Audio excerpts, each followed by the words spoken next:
சமூக வலைதளத்தில் திட்டுனா அரெஸ்ட் பண்ணுவாங்களா அப்படின்ற கேள்வியை விட சமூக வலைதளத்தில் விமர்சனம் பண்ணா அரெஸ்ட் பண்ணுவாங்களா அப்படின்ற ஒரு கேள்வி எடுத்துக்கலாம். அந்த விமர்சனம் வந்து கருத்தியலாவோ இல்லை அவங்களுக்குரிய வட்டார வழக்கு சேர்ந்த மாதிரி பிடிச்ச மாதிரி இருந்தாலோ அதுக்காக கைது நடவடிக்கை எடுக்குமா அப்படின்னு பார்க்கலாம்.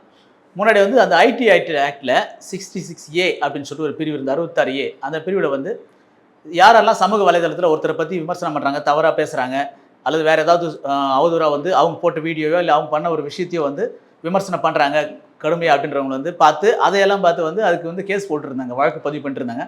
இந்த வழக்கெல்லாம் வந்து ஒரு காலத்தில் உச்சநீதிமன்றத்தில் வந்து ஒரு வழக்கு எடுக்கும்போது அந்த வழக்கில் வந்து ஒரு உச்சநீதிமன்றம் கொடுத்த தீர்ப்பின் அடிப்படையில் வந்து அந்த 66A என்ற பிரிவு வந்து எடுக்கப்படுது. ஏன் அப்படின்னா ஒருத்தர் சமூக வலைதளத்தில் ஒரு வீடியோவோ அல்லது வேறு ஏதோ ஒரு விஷயம் பதிவிடுறாரு அப்படின்னும் போது அதை எதிர்த்து பேசுவதோ அது சம்பந்தமான விஷயங்களை விமர்சனம் பண்ணுறதோ வந்து கருத்து சுதந்திரம் அப்படின்னு சொல்லிட்டு அந்த ஃபண்டமெண்டல் ரைட்ஸ் அடிப்படை உரிமைகளில் வந்துடுது.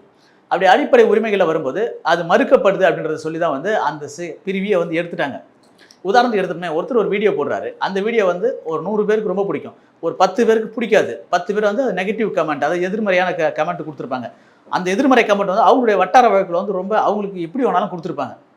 இந்த கமெண்ட் வந்து அவருடைய மனசை பாதிக்குது, அவர் துன்புறுத்துற மாதிரி இருக்குது, அவர் அதனால சொல்லிட்டு அதுக்கு வந்து நடவடிக்கை எடுக்க முடியுமான்னு பார்த்தீங்கன்னா, இப்போ வந்து அப்படி எடுக்கணும் அப்படின்னு ஆரம்பித்தா குறைஞ்சபட்சம் ஒரு 1000 கமெண்ட் வருதுன்னா ஒரு 800 கமெண்ட்டுக்கு சில வீடியோக்களுக்கெல்லாம் நம்ம கைது செய்ய வேண்டியது இருக்கும். இது வந்து மிகப்பெரிய தவறாக போய் நின்றோம். ஏன்னா மனித உரிமையை பாதிக்குது, அடிப்படை உரிமையை பாதிக்குது, நம்ம அரசியல் அமைப்பு சொல்லக்கூடிய கருத்துரிமை பாதிக்குது அப்படின்ற மாதிரி போயிடுச்சு. உச்சநீதிமன்றம் கொடுத்த அந்த ஒரு தீர்ப்பு அடிப்படையில் வந்து இந்த 66A அப்படின்ற பிரிவு வந்து எடுத்துட்டாங்க. ஏன் அப்படின்னா இப்போ எல்லாருக்கிட்டையும் வாட்ஸ்அப் குரூப் இருக்குது, ஃபேஸ்புக் இருக்குது, நிறைய சமூக வலைதளம் இருக்குது. அந்த வலைதளத்தில் அவங்களுடைய கட்சி தலைவர்களை பற்றி போடுவாங்க, இன்னொரு கட்சி தலைவரை மீம்ஸ் போட்டு அதை அசிங்கம் பண்ணியோ அவதூறு பண்ணியோ இல்லை வேறு மாதிரியோ வந்து போட்டுக்கிட்டு இருப்பாங்க. இல்லை ஒருத்தர் ஒரு செயலை செஞ்சு தான் போடுவார் ஒரு சமூக வலைதளத்தில், இந்த தலைவர் வந்து இதை அழகாக பண்ணி ரொம்ப சீராக பண்ணியிருக்காருன்ட்டு. அது பண்ணதுக்கு பின்னாடியே இன்னொருத்தர் வந்து அதனுடைய குற்றம் போடுவார், இதை வந்து இவர் சும்மா ஒன்றும் பண்ணல, இது செஞ்சதுக்கு பின்னாடி இவருக்கு இவ்வளோ வருமானம் இருக்குது, இவ்வளோ ஊழல் பண்ணியிருக்காரு அப்படின்னு சொல்லிட்டு அதை ஒருத்தர் போடுவார். இன்னொருத்தர் வந்து ஒருத்தர் பரிசு கொடுத்தா போடுவார், அந்த பரிசு வந்து சும்மா இல்லை, இந்த இடத்துல கொள்ளடிச்சிருக்காரு, கொள்ளடிச்ச 100 ரூபாயில் வந்து 1 ரூபாய் தான் பரிசு கொடுத்துருக்காருன்னு சொல்லி ஒருத்தர் போடுவார். இப்படி நிறைய விஷயங்கள் வந்து அவங்க கருத்துக்கு போயிட்டதுனால இந்த கருத்து சுதந்திரம் பாதிக்கும் அப்படின்றதுனால அந்த 66A அப்படின்ற அந்த பிரிவு வந்து எடுத்துட்டாங்க. எடுத்ததன் அடிப்படையில் தான் வந்து சுதந்திரமாக வந்து நம்ம இப்போ சமூக வலைதளத்தில் நம்மளுடைய விமர்சனங்களையும் பதிவுகளையும் வந்து வெளிப்படையாக சொல்ல முடிஞ்சிட்டு இருக்குது.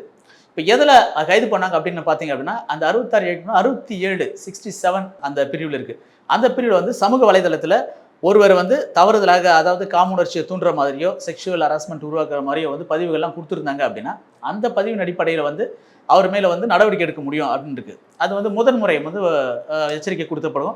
அதில் வந்து முதல் முறை அவர் அந்த குற்றத்துக்காக வந்து 3 வருட தண்டனையும் பின்னர் வந்து அதனோடு சேர்ந்து வந்து அபராதம் விதிக்கப்படும். இதே வந்து அடுத்து அவர் தொடர்ச்சியாக அப்படி பண்ணுறாரு, நம்ம நிறைய பார்த்துருப்போம், அரைகுறையாக உடை அணிஞ்சு சமூக வலைதளங்களில் வர்றது, வேறு மாதிரிலாம் வருது, இதுக்கெல்லாம் புகார் போச்சு அப்படின்னு சொன்னால் அந்த புகார் அடிப்படையில் அவங்களுக்கு வந்து 5 வருட தண்டனையும் கூடுதலாக வந்து ஒரு அபராதம் விதிக்கிறதுக்கான வாய்ப்புகள் இருக்குது. மற்றபடி சமூக வலைதளங்களில் பொதுவாக ஒருத்தர் விமர்சனம் செய்யும் போதோ கடுமையான வார்த்தைகள் சொல்லும் போதோ அதுக்காக வந்து அந்த கருத்து சுதந்திரத்தை பாதிக்கிற மாதிரி கைது செய்வதற்கான அந்த பிரிவு வந்து முழுமையாக நீக்கப்பட்டது 66A. நன்றி நண்பர்களே, இந்த தகவல் முற்றிலும் உங்களுக்கு பயனுள்ளதாக இருக்கும் அப்படின்னு நம்புறேன். மீண்டும் ஒரு நல்ல காணொலியில் நான் உங்களை சந்திக்கிறேன். நான் உங்கள் வழக்கறிஞர் வி. ஜெகதீசன்.